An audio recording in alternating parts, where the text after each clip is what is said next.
الله أكبر. الله أكبر.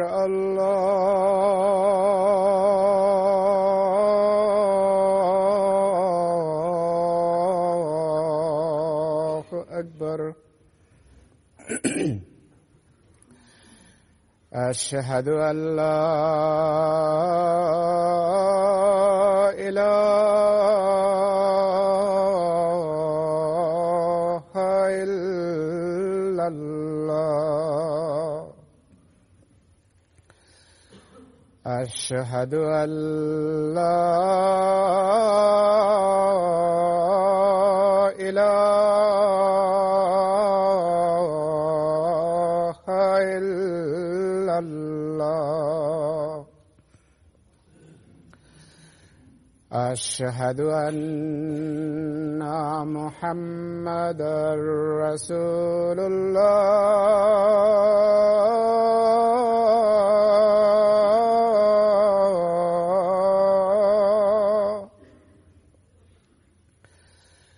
أشهد أن محمدًا رسول الله. حي على الصلاة.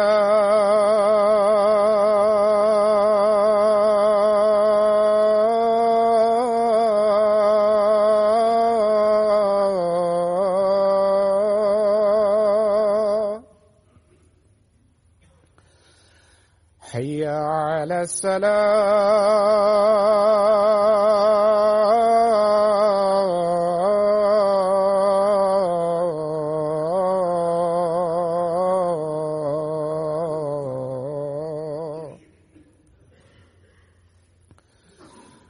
حي على الفلاح.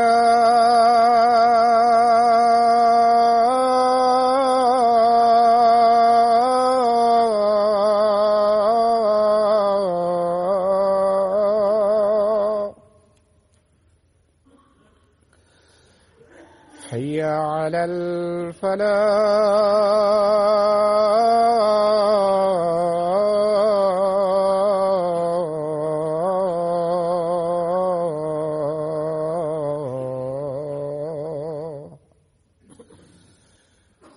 الله أكبر.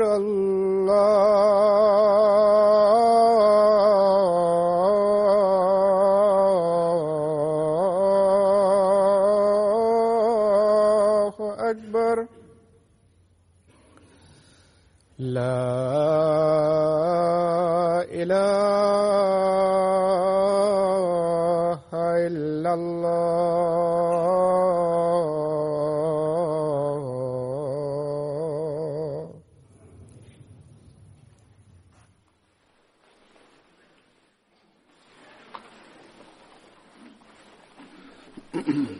السلام عليكم ورحمة الله.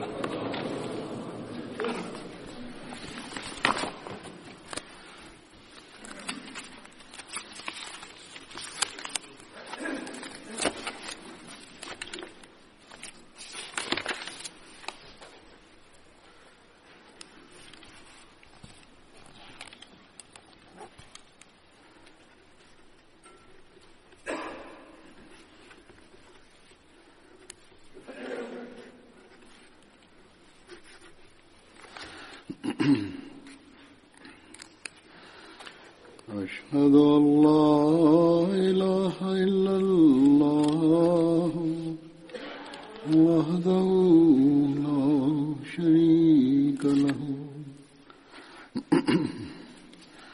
وأشهد أن محمدًا عبده ورسوله. أما بعد فأعوذ بالله من الشيطان الرجيم. بسم الله الرحمن الرحيم. الحمد لله رب العالمين. الرحمن الرحيم. مالك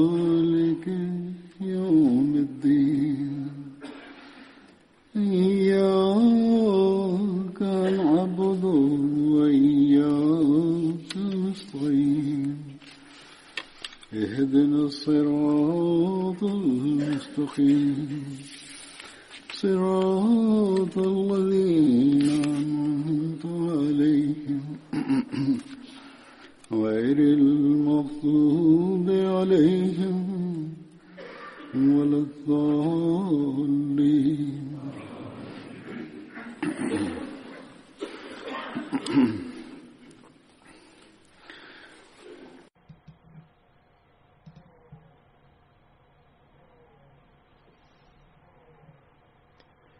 El nombre del primer compañero que mencionaré hoy es Hazrat Khalid bin Qais.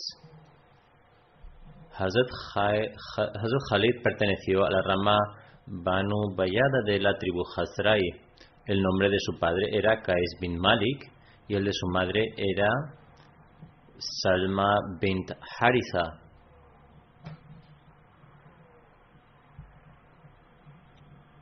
Su esposa se llamaba Rabi y tuvieron un hijo llamado Abdurrahman. Según Ibn Ishaq, participó en el pacto de lealtad que se llevó a cabo en Aqaba junto con 70 compañeros de los Ansar. Hazrat Khalid participó también en las batallas de Badr y Uhud.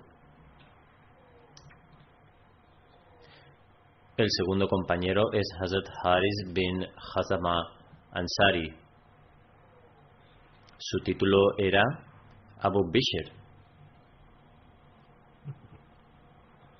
Perteneció a la tribu Khazrai de los Ansar, que eran confederados de la tribu Banu Abdil Ashal. Su título era Abu Bishr. Hazrat Haris bin Khazama participó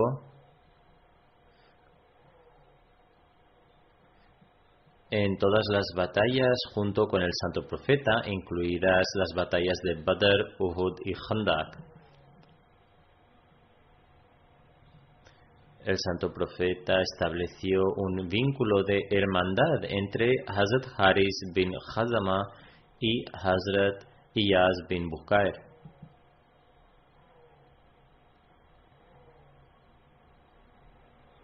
En la historia se menciona que durante la batalla de Tabuk, la camella del santo profeta desapareció. Los hipócritas plantearon una acusación contra el santo profeta diciendo: ¿Cómo puede tener conocimiento de los cielos cuando ni siquiera sabe dónde está su camella? Cuando el santo profeta se enteró de esto, dijo: solo poseo conocimiento de los asuntos que Dios me ha hecho saber. Sobre su camella dijo luego que Dios le había comunicado que estaba en el paso de montaña de un valle determinado.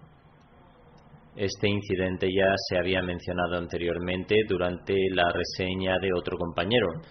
El compañero que fue en busca de la camella y lo trajo de vuelta siguiendo las instrucciones del santo profeta fue Hazrat Haris bin Khazama.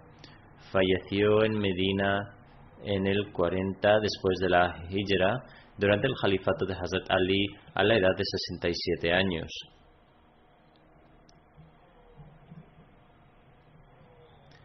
El siguiente compañero a mencionar es Hazrat Hunes bin Huzafa.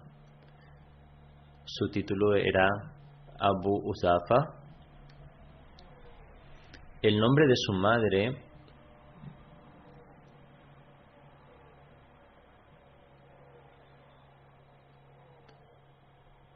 era Zaifa bint Hizyam. Perteneció a la tribu Amr de Bani Saham bin. Había aceptado el Islam antes de que el santo profeta fuera a Dar-e Arqam. Hazrat Hunes era el hermano de Hazrat Abdullah bin Huzafa.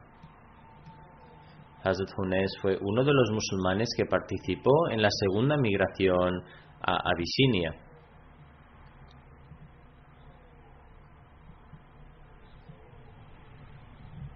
Se le considera entre los más destacados de los muhajirin. Cuando Hazrat Hunes emigró por primera vez a Medina, se quedó con Hazrat Rifa bin Abdul Munzar. El santo profeta estableció un vínculo de hermandad entre Hazrat Hunes y Hazrat Abu Abs bin Jabr. Hazrat Hunes participó en la batalla de Badr.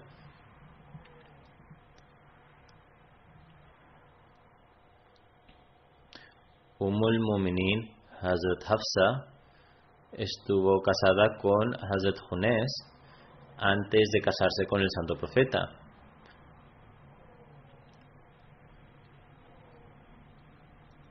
Los detalles se registran en Sirat Khatamun Nabiyyin de la siguiente manera. Hazrat Umar tuvo una hija llamada Hafsa, que estaba casada con un compañero fiel, Hunais bin Huzafa, y que había participado en la batalla de Badr. Después de Badr, al regresar a Medina, Hunais cayó enfermo. No pudo recuperarse de su enfermedad y falleció. Algún tiempo después de su fallecimiento, Hazrat Umar comenzó a sentirse preocupado por el segundo matrimonio de su hija. En ese momento, Hafsa tenía más de 20 años. Debido a su carácter sencillo, Hazrat Umar se reunió con Usman bin Affan y mencionó que su hija ahora era viuda y que si estaba interesado podía casarse con ella. Sin embargo, Hazrat Usman evitó pronunciarse. Después de esto, Hazrat Umar se lo mencionó a Hazrat Abu Bakr, pero él también permaneció en silencio y no respondió. Ante esto, Hazrat Umar se entristeció profundamente y en ese mismo estado de consternación se presentó ante el santo profeta y le expuso su situación.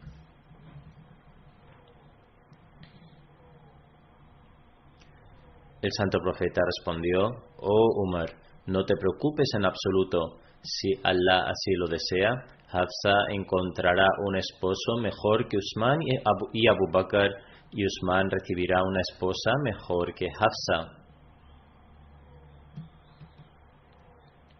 El santo profeta dijo esto porque ya tenía la intención de casarse con Hafsa y de entregar a su propia hija, Kulthum, a Hazrat Usman en matrimonio. Tanto Hazrat Usman como Hazrat Abu Bakr estaban ya al tanto y por eso rechazaron la propuesta de Hazrat Umar. Algún tiempo después, el santo profeta, la paz de Dios sea con él, casó a su hija Kulthum con Hazrat Usman, como se ha mencionado anteriormente. Después, el santo profeta envió una propuesta a Hazrat Umar para Hafsa. ¿Qué más podría haber deseado Hazrat Umar? Aceptó esta propuesta felizmente. En Shaban, en el tercer año después de la Hijra, Hazrat Hafsa se casó con el santo profeta y se convirtió en parte de su familia. Cuando este matrimonio tuvo lugar, Hazrat Abu Bakr dijo a Hazrat Umar: «Tal vez tu corazón se haya entristecido por mi causa, es decir, tal vez hayas sentido algo de dolor y rencor en tu corazón. El hecho es que ya sabía de la intención del santo profeta, pero no podía revelar su secreto sin permiso, sin el permiso del santo profeta. Por supuesto, si el santo profeta no hubiera querido hacerlo, me hubiera casado con mucho gusto con Hafsa». Algo fundamental en el matrimonio con Hafsa era que ella era la hija de Hazrat Umar, quien se podría decir que era el compañero más eminente después de Hazrat Abu Bakr y uno de los amigos más íntimos del santo profeta. Por lo tanto, para fortalecer aún más las relaciones mutuas y aliviar el dolor de Hazrat Umar y Hafsa, que había sufrido por el fallecimiento prematuro de Hunais bin Huzafa, el santo profeta consideró apropiado para sí mismo casarse con Hafsa.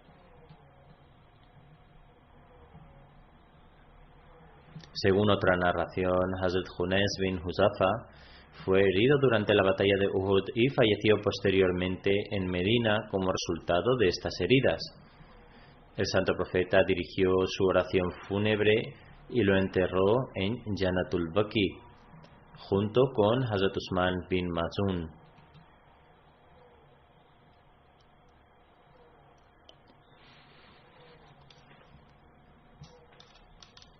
El nombre del siguiente compañero que mencionaré es Hazrat Haritha bin Numan.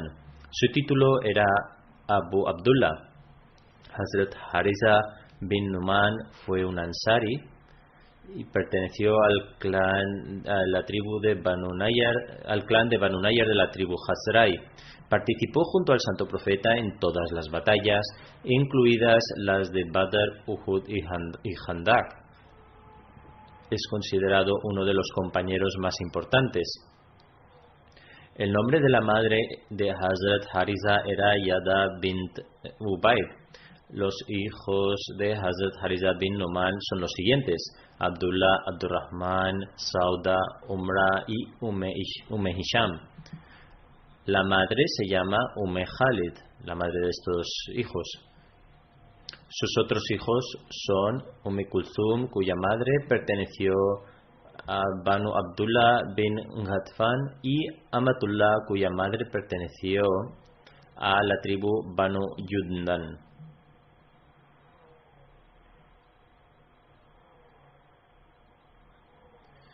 En otra narración, Ibn Abbas relata que Hazrat Haritha bin Numan pasó al lado del santo profeta. El ángel Gabriel estaba sentado a su lado. Una narración anterior bastante breve y que no he mencionado es la siguiente. Él pasó y dijo Salam, a lo que Gabriel respondió Wa alaikum salam.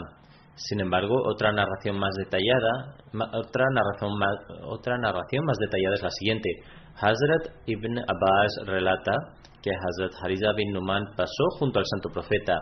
Hazrat Gabriel estaba sentado a su lado y el santo profeta le hablaba en voz baja. Haritha no le dijo salam y Gabriel le preguntó por qué no había dicho salam. Luego el santo profeta le preguntó a Haritha: cuando pasabas, ¿por qué no dijiste salam? Él respondió: vi a una persona a tu lado y estabas hablando con él en voz baja. No me pareció apropiado interrumpir tu conversación, es decir, desviar su atención al decir salam. El santo profeta le preguntó: ¿viste a la persona que estaba sentada a mi lado? Respondió afirmativamente. Sobre ello el santo profeta dijo: era Gabriel, y dijo que si la persona le hubiera transmitido el saludo de salam, habría respondido a su saludo. Después de esto, Gabriel dijo: él está entre esos 80 individuos. El santo profeta le preguntó a Gabriel por el significado de esto, a lo que Gabriel respondió: él está entre esos 80 individuos que permanecieron firmes a tu lado durante la batalla de Hunain. La responsabilidad de proveer para él y proveer para su descendencia en el paraíso es de Allah el Todopoderoso. Por lo tanto, el santo profeta mencionó todo esto a Haritha.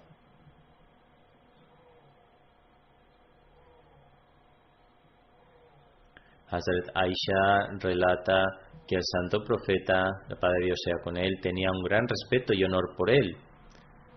Hazrat Aisha también mencionó, según las narraciones, que trataba a su madre de la mejor manera. Y el santo profeta aconsejó que todos siguieran este ejemplo virtuoso.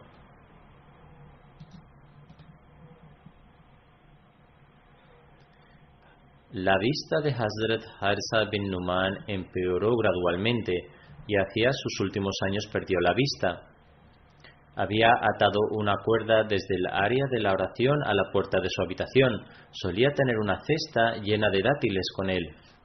Cada vez que un pobre, un necesitado o un invitado venía a verlo y le decía salam, o cuando consideraba que alguien lo necesitaba, Usaba esta cuerda para caminar desde su sala de oración hasta la puerta y darle algunos dátiles. Los miembros de su familia solían decirle que estaban dispuestos a ayudarle y entregarlos en su nombre, ya que su visión estaba empeorando y no debía molestarse. Sin embargo, solía decir: escuché decir al santo profeta que ayudar a los necesitados protege a una persona de una muerte malvada. En una narración se menciona que las casas de Hazrat Harisa bin Numan estaban cerca de las casas del santo profeta. Tenía varios hogares y propiedades, y cuando era necesario presentaba sus propiedades al santo profeta según la situación, es decir, las donaba permanentemente.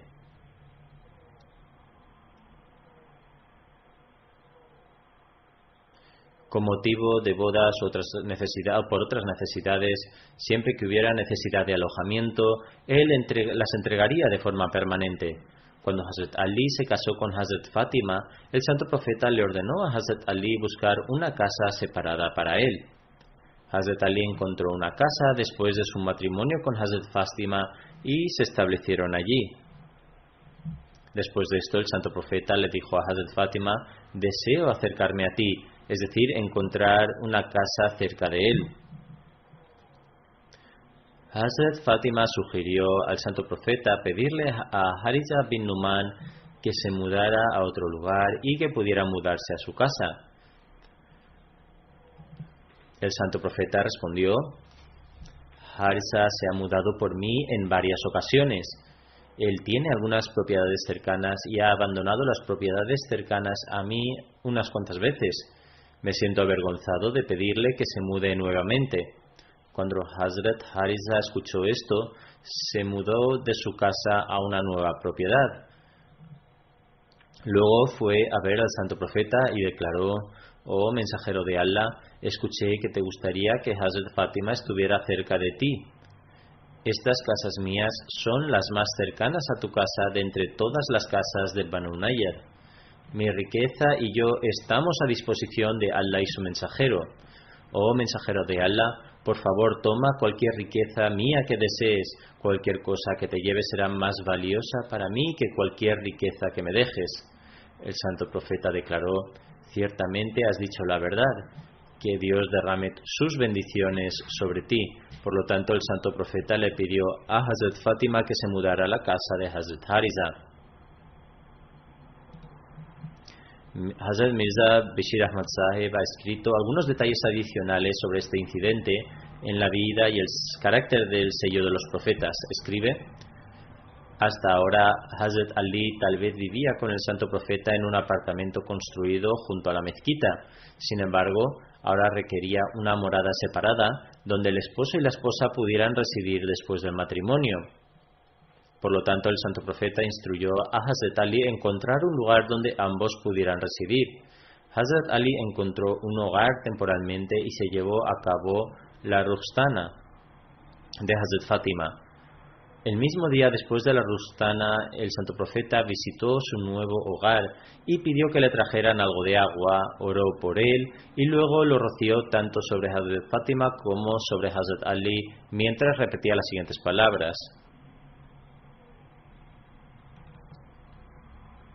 Es decir: oh Allah, oh mi Allah, bendice las relaciones mutuas de ambos y bendice las relaciones que ambos creen con otros y bendice a su progenie.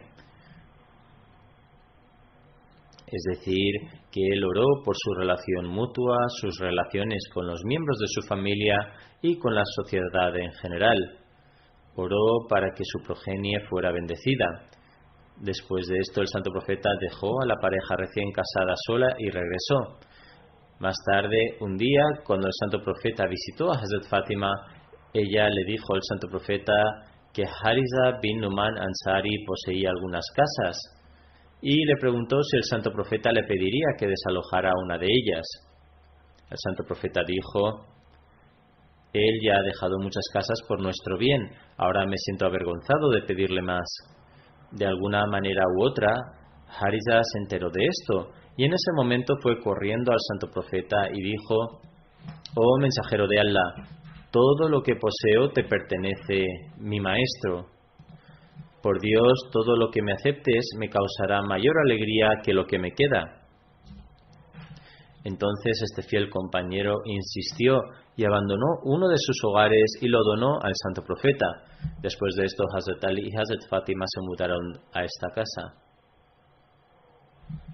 Hazrat Aisha narra, en el día de Hunain, el santo profeta se dirigió a los compañeros y dijo: ¿Quién de vosotros estará de guardia en la noche? Hazrat Harsa bin Numan se levantó lenta y calmadamente. No era su costumbre apresurarse. Los compañeros comentaron sobre la manera lenta y relajada en la que se puso de pie, diciendo: su modestia ha mancillado sus hábitos. Se debería haber levantado rápidamente en esta ocasión. El santo profeta declaró: no digáis tal cosa. Más bien, en realidad la modestia ha salvado a Harisa. Hazrat Harisa bin Numan falleció durante el gobierno de Hazrat Amir Muawiyah.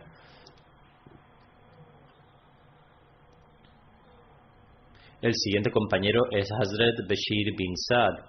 Su título era Abu Numan. Su padre era Saad bin Thalba y el nombre de su hermano era Hazrat Simak bin Saad. Hazrat Bashir bin Saad pertenecía a la tribu Hazrai. Su madre era Unaisha bint Khalifa y su esposa era Amara bint Rawaha. Hazrat Bashir bin Saad sabía leer y escribir durante la Jahiliya. Era una época en la cual muy pocos árabes sabían leer o escribir. Participó en el segundo Bait en Aqaba junto con 70 compañeros. Participó en todas las batallas junto con el santo profeta, incluidos la batalla de Badr, Uhud y Khandak. En Shaban del 7º año después de la Hijra, el santo profeta envió a un grupo de 30 soldados a Fadak bin Murra bajo el liderazgo de Hazrat Bashir bin Saad. Se produjo una intensa batalla en la que Hazrat Bashir luchó valientemente. Durante la batalla fue golpeado en el tobillo con una espada y se asumió que fue martirizado. Los enemigos lo habían abandonado porque pensaban que estaba inconsciente o que lo habían matado. Sin embargo, por la noche recobró el conocimiento y llegó a Fadak, donde permaneció unos días en casa de un judío antes de regresar a Medina. De manera similar, en Shawwal del 7º año después de la Hijra, el santo profeta lo envió junto con 300 hombres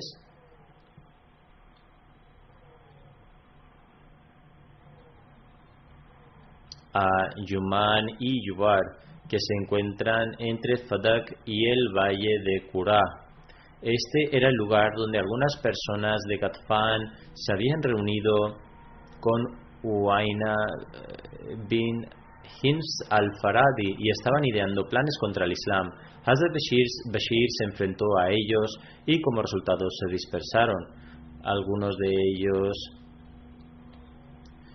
fueron asesinados por el ejército musulmán y otros fueron capturados. Regresaron a Medina con el botín de guerra. Esta expedición fue una medida de precaución porque estas personas tramaban planes para atacar a los musulmanes y causarles daño. El propósito no era matarles o saquear su riqueza. Como mencioné en mi sermón anterior, en una ocasión el santo profeta mostró su gran disgusto cuando algunos compañeros atacaron injustificadamente y les pidió explicaciones por ello. Hay una narración acerca de Bashir bin Saad de su hijo Hazrat Nu'man bin Bashir, en la que dijo que su padre le llevó al santo profeta y declaró: le he concedido un sirviente a este hijo mío. El profeta de Allah preguntó: ¿se lo has concedido a todos tus hijos? Dijo: no. Luego el santo profeta dijo: entonces debes quitarle el sirviente. Según otra narración, Hazrat Nu'man bin Bashir afirma: mi padre me otorgó parte de su riqueza. Estas dos narraciones son de Bukhari. Mi madre, Amra bint Rabaha, declaró: yo no estaré satisfecha hasta que solicites que el santo profeta sea un testigo con respecto a este asunto. Mi padre visitó al santo profeta para pedirle que fuera testigo del regalo que me había otorgado. El santo profeta dijo: ¿le has dado lo mismo a todos tus hijos? Lo que significa, ¿les has dado a todos la misma cantidad de riqueza o regalos? Él respondió: no. El santo profeta dijo entonces: teme a Allah y trata a tus hijos de una manera justa. Mi padre regresó y tomó de vuelta el regalo. Con respecto a esta narración, en Sahih Muslim está escrito que el santo profeta dijo: no me pidas ser testigo por esto, porque no puedo ser testigo de una transgresión. Mientras comenta sobre este tema o elabora sobre este hadith y explicaba sobre el acto de dar un regalo de este tipo, Hazrat Muslim Maud ha elaborado sobre esto muy elocuentemente. En su comentario, que sirve como una fuente excelente de orientación, afirma: en mi opinión, esta instrucción del santo profeta se refiere a cosas significativas y no a pequeños asuntos triviales. Por ejemplo, si uno está comiendo un plátano y decide compartirlo con uno de los niños presentes en ese momento, es posible que los otros niños sean privados de ello. Los ejemplos utilizados en el hadith del santo profeta son de caballos, dinero o esclavos, es decir, algo que tiene valor. El santo profeta le dijo a una persona que debía darle un caballo a cada uno de sus hijos o no darle a ninguno. La razón de esto es que en Arabia los caballos tenían un gran valor. Los esclavos también eran considerados como una propiedad y lo mismo es para cualquier otro tipo de riqueza. Por lo tanto, esta prohibición es para las posesiones caras y los árabes consideraban que los caballos tenían mucho valor. Por lo tanto, este mandamiento es sobre las cosas por las cuales las personas pueden desarrollar un rencor contra otra persona. Si una persona le da algo a un niño y no le da lo mismo a los demás, esto puede convertirse en una fuente de disputa entre ellos. Hazrat Muslim Maud declara: este mandato no es para cosas insignificantes. Por ejemplo, si llevamos a un niño al mercado y le compramos un pedazo de tela para su abrigo, es perfectamente permisible. No se puede decir que hasta que compremos abrigos para todos los niños no se les debe dar a nadie. Además, afirma, a veces sucede que recibimos un regalo y el niño presente en ese momento pide que se le dé ese regalo. Esto no significa que hemos privado a los otros niños de esto. Más bien, cada vez que se reciba otro regalo en el futuro, los otros niños también podrán recibir esto. Por lo tanto, esta instrucción no es sobre pequeños objetos insignificantes, más bien se trata de cosas de importancia en las que cualquier tratamiento favorable a uno sobre el otro puede llevar a sentimientos de resentimiento y mala voluntad entre las personas involucradas. Luego dice: es mi práctica regalar una porción de tierra a mis hijos cuando se hacen adultos para que puedan pagar su wasiyat. Esto no significa que estoy privando a otros de su derecho, más bien tengo la intención de otorgarles su parte cuando alcancen la edad adulta. Sin embargo, en cuanto a los bienes, no deben ser de un valor tan significativo que si alguien los da como regalos se genere resentimiento entre las personas involucradas. En ese caso, el Santo Corán ordena que una persona así debe tomar de vuelta su regalo y les corresponde a otros familiares evitar que una persona cometa ese pecado. Un caso similar sobre un regalo fue presentado por Hazrat Mufti Muhammad Sadiq Sahib a Hazrat Muslim Maud. Ante esto, Hazrat Muslim Maud dijo que tendría que examinar el principio del Corán sobre el reparto de la propiedad. El Sagrado Corán no reconoce los regalos de este tipo. En cambio, las leyes de la herencia han sido establecidas y se han determinado las participaciones de todas las partes relevantes.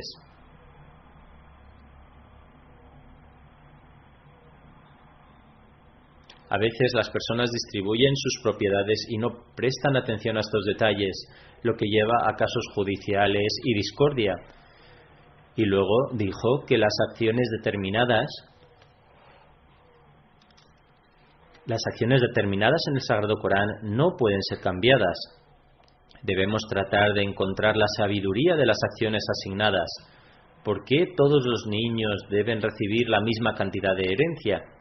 Y debido a una queja de un hijo, ¿por qué el santo profeta ordenó a su padre ya sea comprarle un caballo a ese hijo o recuperar el que había dado también a su otro hijo? La sabiduría es que de la misma manera que los niños deben obedecer a sus padres,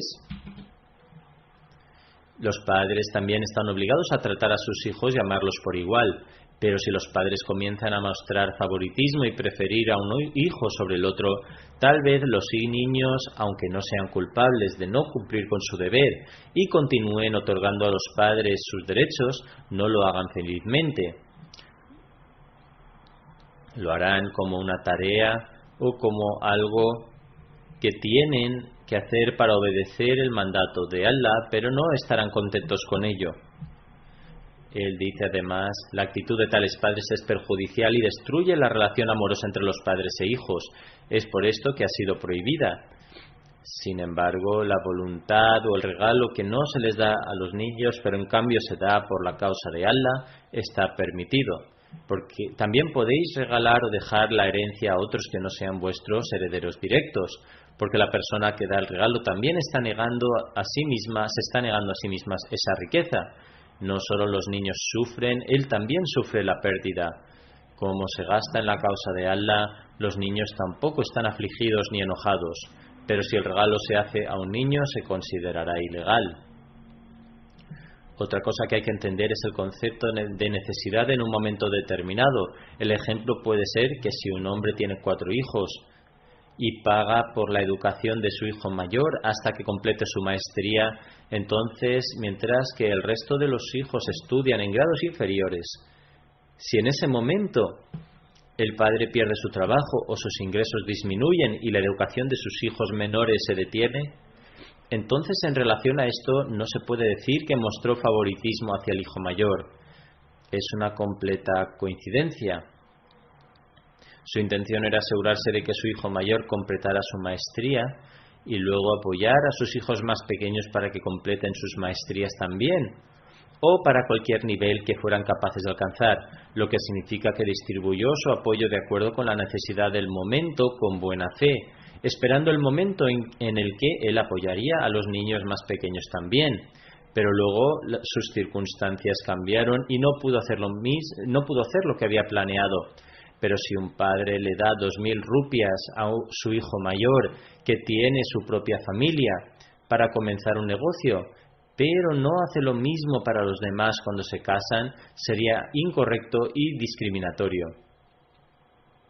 Por lo tanto, esta es la ley de la jurisprudencia en relación con los regalos y ciertas herencias. Esto debe tenerse en cuenta al hacer un testamento o un regalo. Durante la batalla de Khandak, la hija de Bashir bin Saad, cuyo relato está siendo comentado, narra: mi madre Amra bint Rabaha me dio algunos dátiles colocados en un paño y me pidió que los llevara a mi padre y a mi tío y que les dijera que eran para su desayuno. Ella dice: tomé estos dátiles y comencé a buscar a mi padre y a mi tío. Cuando pasé junto al santo profeta me preguntó: oh niña, ¿qué has traído? Le conté sobre los dátiles que mi madre me había dado para llevarlos a mi padre Bashir bin Saad y a mi tío Abdullah bin Rabaha. El santo profeta dijo: dámelos a mí. Los coloqué en sus 2 manos. Él los puso en una pieza de paño y los cubrió con otra. Luego le pidió a un hombre que invitara a todos a comer esos dátiles. Todos los que cavaban las trincheras se reunieron y comenzaron a comerlos. Los dátiles seguían aumentando en la medida que cuando todos hubieron terminado de comer todavía seguían desbordando este pedazo de paño. Así es como fueron bendecidos.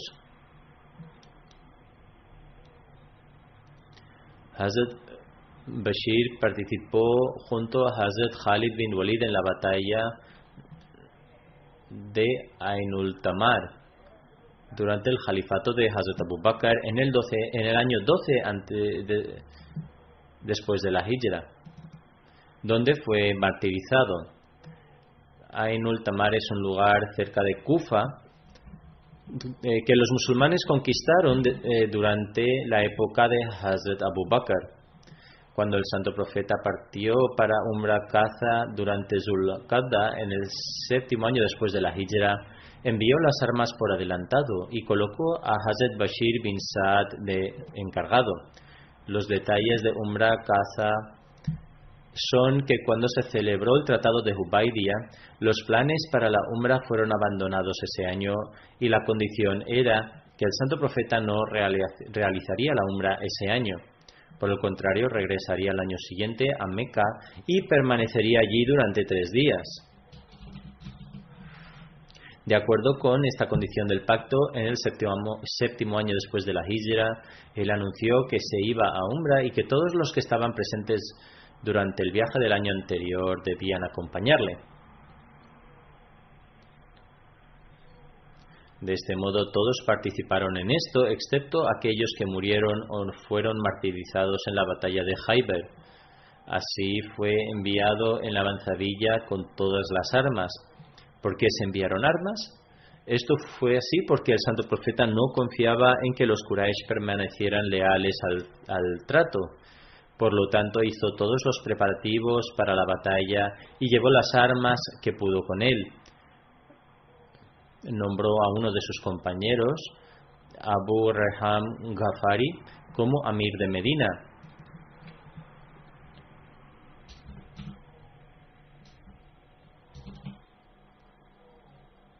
Y partió hacia Meca con 2000 musulmanes, incluyendo a 100 caballos.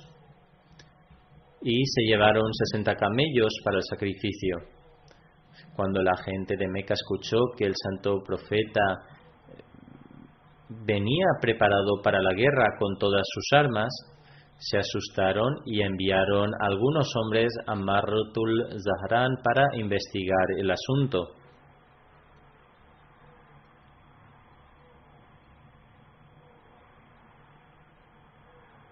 Se reunieron con Muhammad bin Muslama, que era el encargado de los jinetes, quien les aseguró que el santo profeta entraría en Meca sin sus armas, tal como estaba estipulado en el tratado. Esto satisfizo a los Quraysh. Así, cuando el santo profeta llegó a Yajiz, un lugar a 8 millas de la Meca, dejó todas sus armas bajo la custodia de un pequeño contingente de compañeros, bajo las órdenes de Bashir bin Saad, y se llevó solamente una espada con él.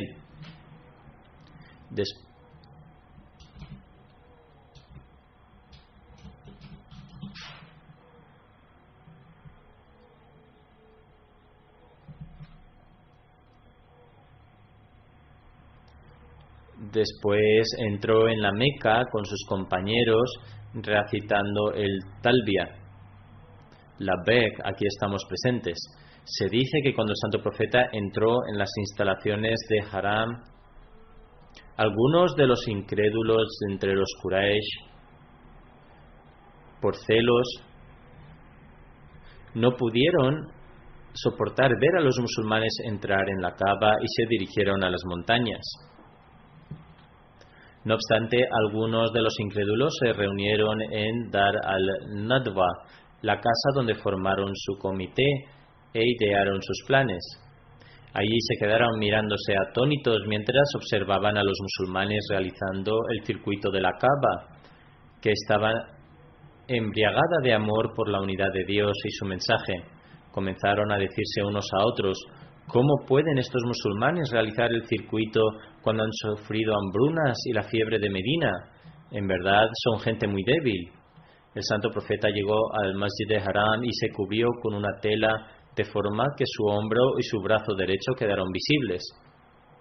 Entonces dijo que Allah descienda su misericordia sobre esto y manifieste su poder ante estos incrédulos. Es decir, el santo profeta era consciente de los comentarios de los incrédulos y por ello Allah el Todopoderoso debía manifestar su poder ante ellos de un modo tal que los cuerpos que parecían débiles debían mostrarse como fuertes y con anchos hombros. El santo profeta caminó después de forma rápida junto a sus compañeros, moviendo sus hombros hacia adelante y hacia atrás, mientras realizaban los 3 primeros circuitos. Esto se conoce en árabe como ramal. Así esta práctica ha continuado hasta el día de hoy y permanecerá hasta el día del juicio, siempre que cada peregrino realice el ramal en sus primeros 3 circuitos de la Kaaba. Esta es, por tanto, la razón por la cual al principio uno camina de este modo. Con respecto al número de umras que el santo profeta realizó en su vida, el narrador de un hadith de Bukhari escribe: le pregunté a Hazrat Anas cuántos umras realizó el santo profeta. Respondió 4. Umra Hubaidia en Dhul Qada. A pesar del hecho de que no pudieron realizar el umra, esto se considera como un umra, ya que hicieron los sacrificios y se afeitaron la cabeza, etc., por lo que algunos lo han considerado como un umra. Luego dice, el segundo fue cuando los incrédulos los detuvieron durante el tratado de Hubaidia. Esto también se cuenta como un umra. El otro fue en Dhul Qada al año siguiente. En otras palabras, aparte de los sacrificios, etc., el segundo umra de Hubaidia no se completó en el primer año y el segundo umra se realizó en Dhul Qada cuando el santo profeta había hecho una tregua con ellos. Luego escribe, luego estaba el Umra Jirana, cuando el santo profeta distribuyó el botín de guerra. Dice, en mi opinión, esto fue cuando se distribuyeron los botines de la batalla de Hunain. También realizó el Umra en esta ocasión. Yo, el narrador, luego le pregunté, ¿cuántas veces realizó el Hajj? Hazrat Anas declaró, el santo profeta realizó solo un Hajj y en esta ocasión también realizó el Umra. Por lo tanto, esta es la razón por la que algunos opinan que realizó 4 umras y otros dicen que solo realizó 2. Hazrat Bashir bin Saad fue uno de los primeros de entre los Ansar en prestar el juramento de lealtad a manos de Hazrat Abu Bakr el día de Saqifa Banu Saida. ¿Qué fue Saqifa Banu Saida? Se registra que esta era el área de estar en Medina para la tribu Banu Hazrai. En esa época era una habitación o un área con una sombra. Después del fallecimiento del santo profeta, la tribu Banu Saida celebró una sesión en Saqifa Bani Saida. Con respecto a la sucesión después de él, Hazrat Umar fue informado de esta reunión y también se menciona que había una posibilidad de que se propagara la sedición en manos de los hipócritas y de los Ansar. Entonces Hazrat Umar llevó a Hazrat Abu Bakr con él a Saqifa Bani Saida y cuando llegaron descubrieron que la tribu Banu Hazrai había afirmado ser el sucesor del santo profeta, a lo que Banu Aus se oponía. Ambas tribus eran de los Ansar de Medina. En esta ocasión, un Ansari relató algo que escuchó del santo profeta, que los líderes serán de entre los Quraysh, lo cual fue aceptado por la mayoría de la gente durante esa disputa. Los Ansar, por tanto, rescindieron de su reclamo y todos realizaron inmediatamente el Bayt a manos de Hazrat Abu Bakr como Jalifa. Sin embargo, a pesar de esto, durante 3 días Hazrat Abu Bakr continuó proclamando que estaban libres de este Bayt que tuvo lugar en Saqifa bin Saida y que, si alguien tenía alguna queja al respecto, debía plantearla ahora. Sin embargo, nadie reclamó nada. Este fue un extracto del libro de Dr. Hamidullah, donde se menciona esto brevemente. Más detalles de esto se mencionan a continuación. Cuando tuvo lugar todo este incidente en el que estaban celebrando las reuniones y los hipócritas intentaban causar revuelo entre los Ansar, Hazrat Umar y Hazrat Abu Bakr Sadiq llegaron a la escena y a su llegada los Ansar presentaron su punto de vista. Hazrat Abu Bakr Siddiq también dio su opinión, y es evidente por todo este incidente que los Ansar y los Muhajirin solo tenían en mente el beneficio del Islam. Los hipócritas habían pensado que podrían causar sedición y desorden, pero los creyentes, también los Ansar, solo pensaban en el progreso del Islam cuando deliberaron que el establecimiento del Khilafat o Imamat era necesario, ya sea de los Ansar o de los Muhajirin. Además, era su deseo que el Khilafat se estableciera después del Santo Profeta, y no querían que pasara un solo día sin que hubiera una Jamaat o un Amir. Por esta razón, una opinión era que debía haber un Amir de entre los Ansar, mientras que otra opinión era que debería ser de los Muhajirin, ya que los árabes no aceptarían a nadie más que a ellos. Aparte de eso, una tercera opinión era que debería haber dos Amires, uno de los Ansar y uno de los Quraysh. En ese momento los Muhajirin les dijeron a los Ansar que el Amir solo puede pertenecer a los Quraysh, y en apoyo de este argumento destacó la instrucción y la profecía del Santo Profeta de que después de él debería haber un imán de entre el Quraysh, según se menciona. Es decir, los imames serán de entre los Quraysh. Hazrat Abu Ubaidah bin Jarrah se dirigió a los Ansar diciendo: «Oh Ansar de Medina, vosotros sois las personas que más habéis prestado servicios a vuestra fe, por lo que no debéis ser los primeros en cambiar vuestros caminos y extraviaros. No digáis que el Amir debe ser entre los Ansar o de entre ambos grupos». Los Ansar se conmovieron con este mensaje sincero, y Bashir bin Saad, el compañero al que nos estamos refiriendo, se levantó entre ellos y se dirigió a los Ansar diciendo: «Oh Ansar, por Dios, aunque hemos superado los Muhajirin en nuestra fe en términos de librar nuestra yihad contra los idólatras, solo hemos logrado esto a través de la gracia de Allah, nuestra obediencia a su mensajero y mediante nuestra propia reforma. No nos conviene actuar con orgullo y pedir tales recompensas que tienen un indicio de beneficio mundano en lugar de servir a nuestra fe. Nuestra recompensa es de Dios y Él es suficiente para nosotros. El Santo Profeta era de Quraysh y solo ellos son merecedores del Khilafat. Que no se dé el caso de que estemos en disputa con ellos. Oh Ansar, temed a Allah, el Todopoderoso, y no discutáis con los Muhajirin». A partir de entonces, Hazrat Habab bin Munzir comenzó a declarar la importancia de los Ansar, pero Hazrat Umar controló la situación. Estoy mencionando brevemente el incidente, y sostuvo la mano de Hazrat Abu Bakr diciendo: «Acepta nuestro compromiso de lealtad». Y Hazrat Umar inmediatamente tomó el juramento de lealtad de la mano de Hazrat Abu Bakr. Él dijo: «Oh Abu Bakr, el Santo Profeta te instruyó a dirigir las oraciones. Por lo tanto, solo tú eres el Jalifa de Allah. Te prometemos nuestra lealtad porque eres el más querido del Santo Profeta entre nosotros». Justo después de Hazrat Umar, Hazrat Abu Ubaidah bin Jarrah hizo el Bayt, y de los Ansar, Hazrat Bashir bin Saad realizó el juramento de lealtad de inmediato. A partir de entonces, Hazrat Zaid bin Thabit prestó el juramento de lealtad. Luego tomó la mano de Hazrat Abu Bakr y se volvió hacia los Ansar, diciéndoles que hicieran el Bayt. Por lo tanto, los Ansar también prometieron su lealtad a Hazrat Abu Bakr. Esto ha sido registrado en la literatura islámica como Bayt-e-Saqifa y Bayt-e-Hasha.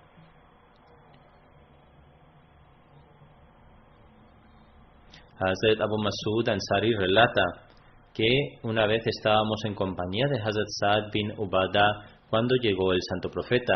Hazrat Bashir bin Saad le preguntó al Santo Profeta: «Allah el Todopoderoso nos ha dado instrucciones para invocar saludos sobre ti. ¿Cómo deberíamos hacer esto?». El narrador afirma que el Santo Profeta se calló ante esto y permaneció en silencio durante tanto tiempo que comenzó a desear no haberle hecho esa pregunta al Profeta. Finalmente el Santo Profeta respondió: Deberías decir: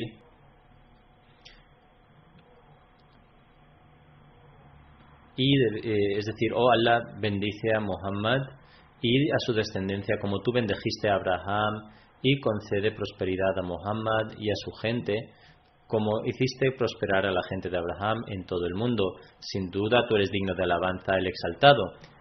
Y debéis decir salam de la misma manera que ya sabéis, es decir, oh Allah, bendice a Muhammad y a su descendencia y haz que prospere, seguramente eres loable, el exaltado. Ahora la narración de los compañeros termina aquí por hoy. Me gustaría pedir oraciones por algo. Hace algunos días estaban en marcha los preparativos para la convención anual en Bangladesh, y la convención se iba a llevar a cabo en un nuevo lugar, una ciudad llamada Ahmadnagar. Los eruditos allí, o debería decir los supuestos eruditos y opositores, causaron un gran revuelo y conmoción. Al principio instaron al gobierno a detener el evento, y cuando el gobierno no lo hizo, la mafia atacó las casas y tiendas de los Ahmadis, quemando algunas casas y saqueando algunas tiendas.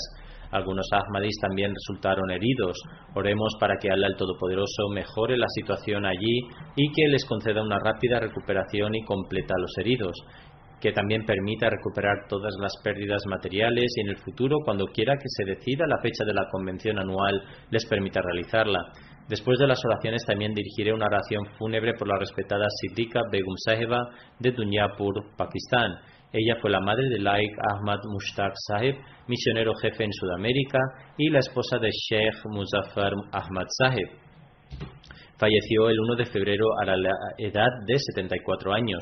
Ciertamente a Allah pertenecemos y a él regresaremos. El Ahmadiyyat entró en su familia a través de su abuelo paterno, el respetado jeque Muhammad Sultan Sahib.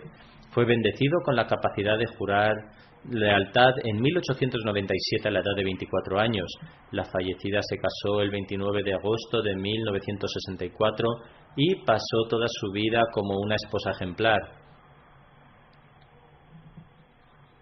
A pesar de un ingreso modesto, ella siempre se mantuvo contenta y digna. No solo crió a sus propios hijos, sino que también organizó los matrimonios de sus hermanos y cuñados. Siempre daba prioridad a la comodidad de los demás sobre la suya. Era regular en sus oraciones y ayunos, y siempre estuvo dispuesta a suplicar. Tenía una disposición humilde, alegre y modesta, y cuidaba a los pobres, y era una mujer muy piadosa y sincera. También fue regular en la recitación del Sagrado Corán, y también disfrutó del honor de haber enseñado a muchas niñas Ahmadi su correcta recitación. A su propio costo, ella pagó por un hafiz para que fuera a su casa y ayudara a sus hijas y a sus 2 hijos a memorizar todo el Corán. Sentía un gran amor por el Sagrado Corán. Además de haber servido como presidenta de la Asociación Auxiliar de Mujeres en Dunyapur, también tuvo el honor de servir como secretaria de Finanzas e Ishat. Tenía una profunda conexión y sumisión con el Khilafat y era una musia. Le sobreviven su esposo, 2 hijas y 5 hijos. Desde sus hijos han consagrado su vida, uno de los cuales, como mencioné, es Laik Ahmad Mushtaq Sahib, que actualmente trabaja en Surinam como misionero jefe en América del Sur.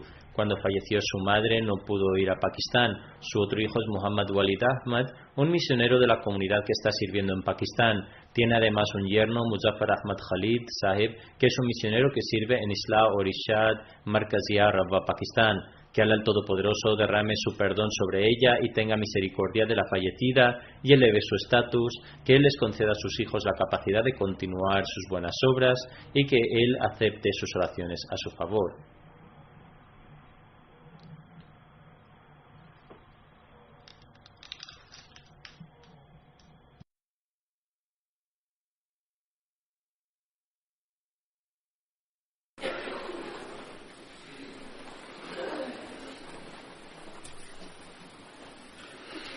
الحمد